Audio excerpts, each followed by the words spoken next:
What will it take to build the industries of tomorrow? Not just better products, but smarter data, trusted technologies, and new ways of creating value. I'm Elliana Jensen-Abieva, founder of CircularTech Forum, a global community helping businesses unlock the value of digital product passports. This is CircularTech Forum podcast, where we will explore the people, ideas, and innovations shaping the future of digital and sustainable industries. So let's begin. Welcome to the CircularTech Forum podcast, dear guests. And today we're discussing the digital product passports in textiles, and a topic that is moving very quickly right now in the EU level. What we're seeking, the key milestones in 2026. We have the digital product passport registry expected to become operational in July 2026. And the broader secondary legislation and standards being finalized around mid-2026. At the same time, the timeline is already pointing ahead, and the battery is becoming mandatory very soon in February 27, and textiles expected to follow with delegated act around 2027 with implementation towards 29. While the direction is clear, the key question is, are we designing a system that will actually work for the textile industry? But where do we stay here? And I'm very happy to welcome today with us the Mauro Scalia, the Director for Sustainable Business in EURATEX. It's a European Industry Association representing textiles and apparel companies across Europe with a strong focus on sustainability and circular economy policies. Mauro, welcome onto our podcast. In March this year, EURATEX has published the new position on digital passports and textiles industry. Let's talk about that and start with the bigger picture. The DPPs are moving from the concepts into the implementation, and with a concrete infrastructure like the registry standards and the service provider rules now being defined in 2026. At the same time, EURATEX highlights that if the system is not designed correctly, it could lead to excessive costs, right? The fragmented IT systems and even loss of competitiveness. At this stage in 2026, what is the single biggest risks you see for the textile companies? Thank you for having me, first of all, and good day, everybody. Thanks for this question. It's a little bit of a big ice-breaking questions because fundamentally there are two main blocks which are being designed when it comes to the textile, the digital product passport. One is about the system, how the whole infrastructure will work, and the other one is about the contents, although people often don't see the difference between one and the other. The single answer to your question is that basically the system and the contents could be designed without a clear understanding of how the value chain works, the textile apparel value chain works, of what is the capacity and the opportunities that the value chain has to offer when it comes to the uptake and implementation of the digital product passport. We see, for instance, you just mentioned the registry and you mentioned the other sectors. There are many elements which are prerogatives of the IT industry, which might be very much widespread within also CircularTech platforms. There are elements related to the capacity of data sharing, capacity also of exchange data across value chain. These are, I would say, new features for the textile value chain in the sense that at this scale, there has not been exercises so ambitious in terms of introducing a revolutionary way to exchange data in the value chain. So there are, first of all, question on will the SME, will the large companies of the global textile and apparel value chain be able to fetch the data from their suppliers, their business partners, and exchange this information in a way which is guaranteed in terms of the content of the information? Will that be possible? And what are the difficulties for this to happen? We've been researching on these points for more than a year with our membership. The second point is what will be the actual content of the information in digital product passport. And that's a separate, let's say, kind of discussion that, as you mentioned, it is being researched by the European Commission with their technical bodies. Many options are being evaluated at this point in time. Of course, we can enter in details. But preliminary, I would like to draw the attention on these two different parts. The IT data exchange system for something which will be mandatory for legislation, according to legislation, and the actual content of the DPP. So these are two different aspects. Interesting. But talking about maybe now about the data scope, because this point I find particularly interesting because on the policy side, the DPPs is clearly being designed as a multi-purpose system supporting the consumer information, right, the compliance and even the recycling and market surveillance. And how do you see it? So by EURATEX, it's clear that the DPP should be focused on the minimum necessary information required by law. So do you see a risk that already now in the design file the DPP is becoming a bit too complex for the textile sector? And if we look ahead to the Textile Delegated Act expecting around 2027, for example, what should not be included from your point of view in the first version of the Textile DPP? Right. We have recently some ideas presented by the JRC, the Joint Research Body, assisting the European Commission in making the analysis and consulting stakeholders. So we have seen clearly some policy options, some proposals that regards to information on the robustness of the garments, information on the recyclability of the garments, on the presence of recycled content, and on the environmental footprint or the carbon footprint of the garments. So these are policy proposals which are already on the table. In a way, they're already more focused and narrow comparing to the whole possible range of informations that the legislation foresees. In the batteries, you will have other information. In steel, which also is going to happen quite soon, we have other informations. Now, we think it's a good thing that we start with a limited range of informations. To give an example, we have seen many private initiatives which are called DPP, although they are private. They mimic the concept of DPP, but they're not the official DPP, as that is still work in progress. We've seen many initiatives which, for instance, elaborate on more than 260 data points, which might be spectacular from an engineer point of view. It might be very much interesting for what a particular brand wish to do to inform its consumers or inform its suppliers. But if you think about mandatory and global, then it's a different story. So we believe that we should go really baby steps. We should go with few information, make sure that that information is correct, make sure that the Market Surveillance Authority can check whether that information is correct, and make sure that everybody can provide that information. So baby step, that means let's go slowly, let's see if it works, and then over time, we will be able to increase the ambitions of the information. Now, if we go back to the proposals made by the JRC, we think robustness, it's an important point. It's very much associated to the durability of the product, so the quality.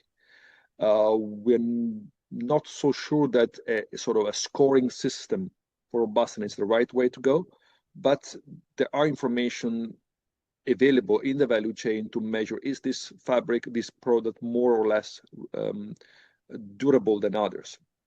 This information should be shared with consumer.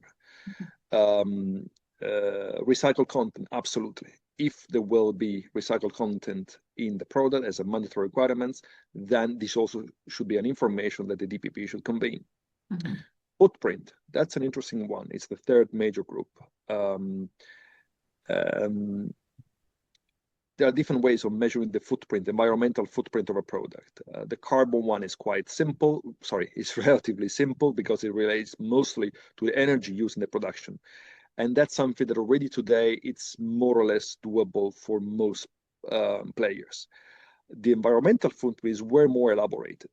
So potentially, this is something that can give more information to the consumer. At the same time, we have two issues to consider. One, we do not yet have a fully finished up to the standards methodology to inform consumers on the product environmental footprint. That is something the European Commission is working on. There is a methodology, but it's not sort of tested, it's not proved to the point that it can be used from the extraction of the raw material all the way up to the end of the product. So we see that environmental footprint would be the ideal way once it would be improved, once the fiber neutrality would be considered. So yes, to give information on the footprint, but we need to have the right methodology. Once again, right methodology means that data can be found and fetched in the value chain and can be shared in a seamless way. Last consideration still on the contents. The Digital Product Passport plans to share information on the substance of concern, chemicals. There is also an opportunity to share information, especially towards market surveillance authority, about which chemicals are in use in the production process or in the finished product. Let's be mindful, however, that there is a whole set of legislation disciplining how this information should be exchanged, for what type of substances more particular. And we believe that using the DPP to vehicle, especially towards market surveillance authority, information on the so-called substance of very high concern has a meaning. At the same time, you don't necessarily want to make a list of chemicals used and having this list given to consumers. It would be very difficult to manage and probably will look like, you know, the information you have in some drugs packages that no one is actually able to understand. So these are some considerations we already have based on the option placed on the table on the specific product features and on the chemicals. Thank you, Mauro. Yeah, that you also mentioned the other part. It's about the DPP system, so it's about the how, right? And we're now seeing the harmonized DPP standards being finalized by GTC 24 in the end of May this year, and what will include unique identifiers, interoperability, data exchange protocols, and other elements. From your perspective, are we currently focusing on the right building blocks, or are we missing something fundamental for textiles especially? And there is also the push towards a broader EU system, right, including a central registry and potentially horizontal rules via the European Product Act. I think you also heard about that. Do you see a risk that the system becomes too centralized or too complex for the textiles ecosystem, especially? So what we understand from our position, we're also a member of the JCC 24 of SEN, is that SEN has almost accomplished the mission the European Commission has entrusted to them, with a few months of delay. That's quite frequent, I would say, in this process. And 6 of the 8 standards are already up and running. Already approved. And they will be published soon. And the other 2 should also follow up quite quickly. Now, these are technical standards developed by SEN to make, if we understand correctly, the whole infrastructure being operational. But there are still very important steps that we need to work on for instance, textile DPP to be operational. And I refer particularly into the value chain specific semantic, the capacity of identify elements and data points within a value chain in a coherent way. I'm going to give you many examples. An example, today, typically, brands retrieve a lot of information for their supplying company, mostly are SMEs. Now, typically, the SMEs have to provide similar or even the same data in different format with different characteristics to their brands, to their business partners. Now, the problem we see is that unless we come to an agreement on what should be the semantic use in the value chain and how the data should be exchanged, if we don't fix this issue, then we would be in a situation where potentially companies in the value chain will have to repeat sharing information with similar business partners via independent platforms which don't really talk to each other. So it's a semantic or interoperability gap that we see present within the textile value chain. and potentially could also be present between the chemical value chain and the textile value chain. Imagine a chemical company, you need to provide data for the DPP of battery, steel, textiles. If any brand which is responsible to place the product in the market with the DPP will collect the data in different manners, then there will be a tremendous challenge to address, because companies cannot process information on potentially millions or even billions of products in a way that, even though will be automated, we still follow different format. So in essence, we need to have real interoperability within the same value chain. Mm-hmm. And when it comes to chemicals, also across value chain. Now, JTC24 has not been mandated to work on that. They are building the whole system, but not the sector-specific semantic. There is a point which is absolutely important to fix, and that's why we ask also Commission to step in the process. And like how to solve then this problem or this question in the next years or months? Is there any processes that are already started, or what the industry, what are the chances for the industry not to face this problem? That's a very big question, because we do see that SAN itself has, let's say, discussion ongoing. We see that ISO with this, I think it's called JTC5 or Mm-hmm. JC5, sometimes you confuse the acronyms, is also working on how data should be exchanged within the value chain and within the same value chain. So there are many initiatives. There are projects, CIRPAS2, for instance, they have been analyzing what are the semantic, the ontologies present in the market, which one is used the most. There are school of thoughts which believe in full AI-based automation and translation of the system. They say, as long as you make the requirements machine readable, it's going to be simple, because machine software platforms will make the translations. So there are a lot of efforts on the way, because this is objectively a major issue which has been recognized by the business side, eventually also by the European Commission. So there are ideas on the table. What we do need is a coherent plan. Which one of these ideas will be pushed forward by whom? What will be the role of the authorities in doing so? And actually, what are the guarantees that this is going to work? Because from we represent the textile value chain. From our standpoint, if it's a machine readable solution or if it is automated translation, that doesn't really matter for the industry. What matters is that it works, and that there will not be loss of data, risk of confidential data, for instance, being taken up or unnecessary or lawfully acquired.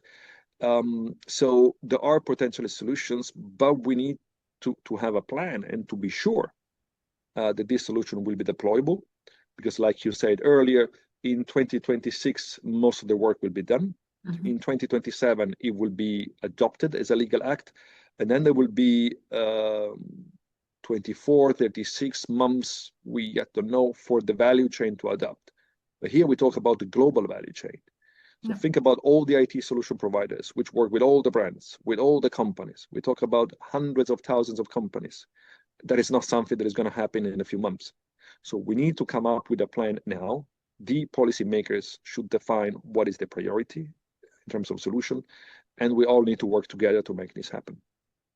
Yeah, it means like we have a clearly fair so to say timeline, right? Like it's next 2-3 years when everything so ambitious and interesting things should happen, what you mentioned.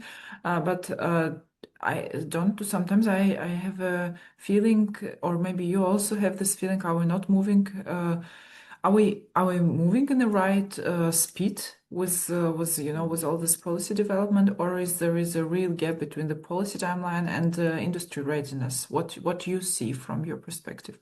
I like the word industry readiness that you just mentioned. We have learned that, for instance, in the case of steel, which is another sector where the DPP will be a feature of the product, although it's intermediate products, it's not like a finished product like full garments.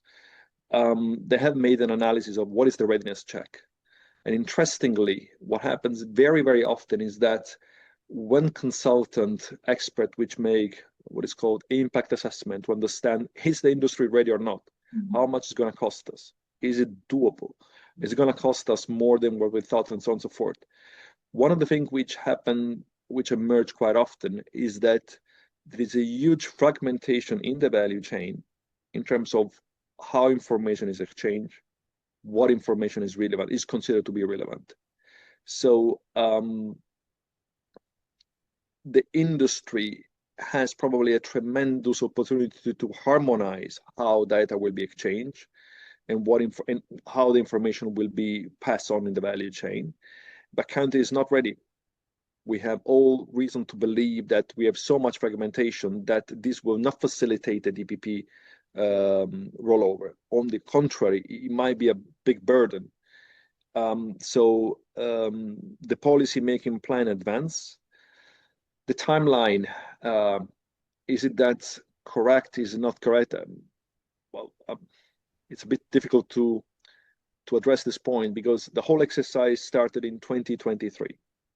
We are working for more than 2 years and a half now on what should be the policy requirements, how the standard should be made. So it's a lot of time. At the same time, here we are trying to introduce a monumental change in terms of government requirements and information exchange. So are we ready? Probably not today. We will be ready in the next 2 years. That's the goal. But we sometimes have to pause and see, are we on the right track? Are we going to solve the interoperability problem in the same sector? These are questions that are still open. And if we will need more time, maybe we should get more time. If we find a good solution, then we might deliver on time. Is there any work? Just interesting. Is there any work what you have with the companies where you organize work around, like maybe round tables or any gathering where you listen to the problems of the industry and in regards of DPP especially, and address it direct? Yeah. I mean, by all means. So as you mentioned earlier, we are a European industry confederation. That means our members are the national textile and/or textile apparel industry association. So in all countries, in Germany, like the country where you're based, in Italy, France, everywhere. So they talk directly with the companies. They run pilots. Some of our members run pilots, join project. Engage with the stakeholders, so with the IT solution providers, the IT community, and the companies. We see for many years, at least 3 years, companies are testing some solutions from Finland to Italy to many other countries. So there is a vibrant community of experts working on these points. There are companies testing solutions. Once again, very often companies test solutions within their business network, or at best within some associated partners. But we haven't seen something that represents sort of dozens of thousands of companies. That even us, which we represent 200,000 companies, 99% of SME, we have not seen the full scale yet. So yes, there are experiments or tests or pilots or whatever you want to call it happening. EURATEX work with its members in this regard. And because we also partners or engage or members with SEN, with the Commission, with other players, we are in a good position to learn about the progress or the challenges from the company side and inform the policymakers in a, let's say, technology neutral way. We don't have a preference for one for a QR code or an RFID. We say it's up to the business to choose based on their business models and the needs. So it is an active discussions. I can say that many companies are engaged. Perhaps even more companies are concerned about the cost of these activities and the lack of full clarity. Because you might have companies proposing solutions, but we still don't know what is going to be mandatory. So the business wants to anticipate, or some part of the business want to anticipate the requirements, want to test. So it's work in progress, I would say. You mentioned cost, and also in the paper what you published, it highlights the implementation costs that they can range, right, significantly, and that SMEs in particular face the challenges of in terms of capacity and resources in that sense. But from your perspective, what will be the biggest challenge for companies at the ground? What exactly part might be very costly in the textile sector, for example? Based on what we heard, there won't be a single item which might be more costly than the others. If you buy a car, the major cost maybe is the purchase of the car, and then maintenance, it's an additional cost. You know already how much it is. Here it's a different thing, because again, there has never been worldwide a mandatory DPP system. So the actual costs are uncertain. What would be the cost? Would that be the cost to, let's say, automatically connect my ERP system within the company to manage, the whole business activity, to external platforms which allow me to connect with different brands? Would I need to train my staff? Would I need to buy more machines? That depends, because different companies have different degrees of digital knowledge and readiness in the company. Once again, we talk about textile and apparel. Some are very small company, 10 people. They're not specialized. Now, interestingly, often when studies are made, consultant or expert talk or reasoning about reasons over large-scale production, bespoke brands. They have a different structure. They have IT departments. They have a multi-annual contract with software providers. But here we want to digitalize the whole value chain, everybody. So the cost for a brand with thousands of employees and a solid infrastructure will be X. The company of an SME will be different.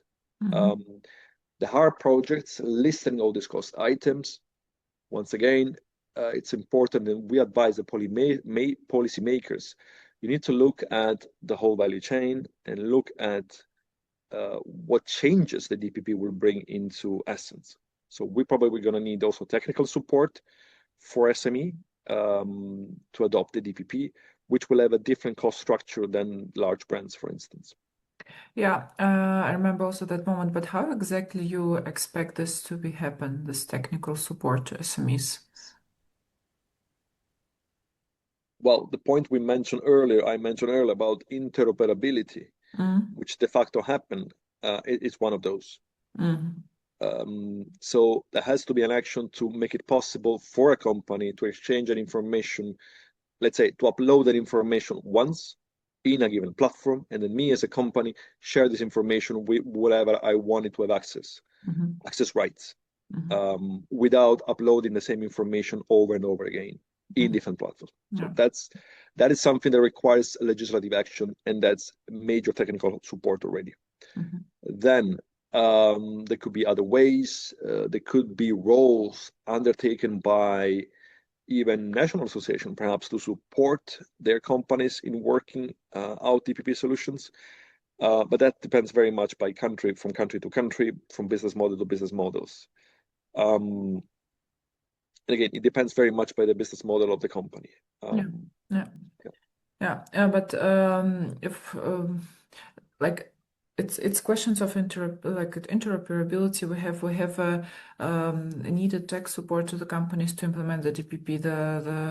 And the timeline is coming. What companies, for example, already should do now to prepare till 2029 from your perspective?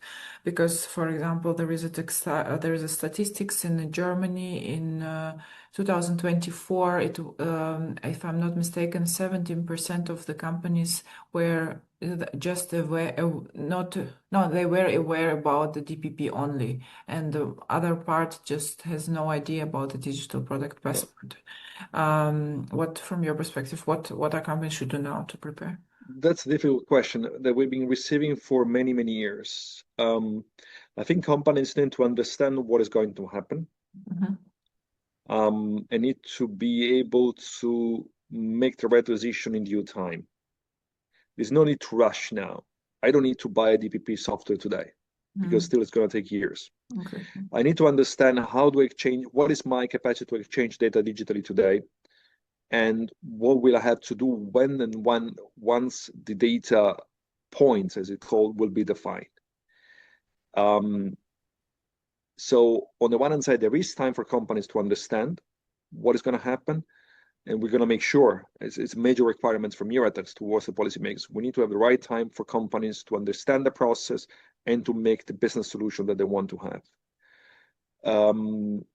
Companies should also, in our standpoint, not be blocked with a particular solution, but they should be entitled to move from one to the other, de facto, not just with sort of a theoretical capacity. It's what we call the vendor lock-in, which actually is something that happens quite often, especially in the IT world. And companies should actually speak up, because we talk a lot about challenges, and that's normal, but there are a lot of opportunities at the same time.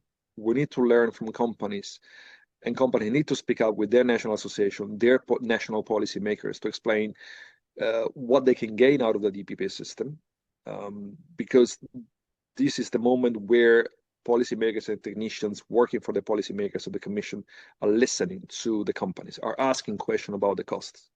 So company can say now what they want and what they don't want, so that policymakers can take into account these inputs. As for the rest, there will be time to make this solution, the choice about which solution I will eventually buy. And I also want to share a consideration on that. We heard already comments years ago, which were trying to put pressure on the companies. You need to, make decisions now. If that was the case, if company would have were forced to buy a solution 3 years ago, 2 years ago, they probably would have changed it 4 or 5 times. Sure. So there has to be, a process of learning what would be the requirements, learning and sharing about the benefits, the opportunities which have to be gained out of this exercise, and hopefully this is what is going to happen. Yeah, I think that makes all sense. Just one thing, what I understood now that we didn't mention and talk, maybe I know that we need to finish, the supply chain for the textile industry is what do you hear from your organization, that are members of your organization, about the difficulties of getting the data out of the supply chain in the textile sector and preparing this for the DPP? I guess we covered most of these points. It is difficult for companies with small leverage on their business partners to acquire data, especially when the other business partners are across the globe. I can ask certain information about the chemical substances, but I need to receive this information from my suppliers. If I don't receive it, I have limited capacity, if any at all, to force them in giving me this information. So data gathering, it's a real issue. And that's something we hear over and over. Cost we already mentioned. We see a lot of interest in the opportunity to communicate towards consumers on what are the benefits, especially the sustainability feature of certain products. In Europe, typically the products we produce in Europe are way more expensive. They have higher sustainability contents than others. There is an opportunity to explain why, for instance, a product made in Europe can be more expensive than others by sharing information on the sustainability features. This is also potential gain. Another element which I think it's important is the capacity of DPP to improve the work of market surveillance authority. We were mentioning before the EPA and centralization of activities. We don't see the centralization of data to issue DPP as something happening. What we do see the value potentially to help centralize in Brussels, let's say at EU level, certain function to help the national market surveillance authority to check the products imported. That could also be a tremendous opportunity, because nowadays we have more than 23 billion of garments which are introduced in the EU market. The control are 0.00082%. If I recall correctly, the last report from the Commission. So there is a lot of interest in market surveillance using DPP to profiling the products in check data, but there is a lot of work to do here, because we still don't know how exactly this will work, and we know custom will only have limited access to information on the DPP, the registry number, but not the content specifically. Yeah, Mauro, if we meet in 2029, what would need to happen for you to say that the textile TPP has been implemented successfully and that you will be happy with the results of how it's all I done? think we would be happy if we see that the requirements have been agreed and they're clear. So we have what we call regulatory predictability. It's not that the law say something and then 6 months later they change it, Yeah. because we have seen this before in due diligence. It doesn't really help those who already invest. So we need predictability, we need stability, we need this is what is going to happen, and then everybody has enough time and support to make it happen. So in a successful scenario, the requirements are clear. The requirements which value the sustainability of the products and help companies also to voluntarily communicate that sustainability. We see market surveillance authority and customer are getting equipped to check the products to keep the non-compliant products away from the EU market, something that we don't have today. And we are getting there. We see that in some cases you have a platform bringing together thousands of companies. So really, I mean, potentially we know where we should be in 2029. It's quite a journey to get there, and there is still a lot of things to do. But potentially this could be a huge opportunity, as you say at the very beginning, to inform consumers, but also to improve the way data exchange, reduce unnecessary cost, and improve market surveillance. So hopefully, if we meet again in May of 2029, in a few years from now, this is what we could be celebrating at that time. Yeah, thanks, Mauro. That sounds very with the big hopes, and I think that how we will actually proceed and what we will have in the end. And I hope that we will continue our discussion also at CircularTech Forum in November, the European DPP edition. And and I would love to see you among our guests or speakers. Thank you for your having me time. today. Thank you. Goodbye.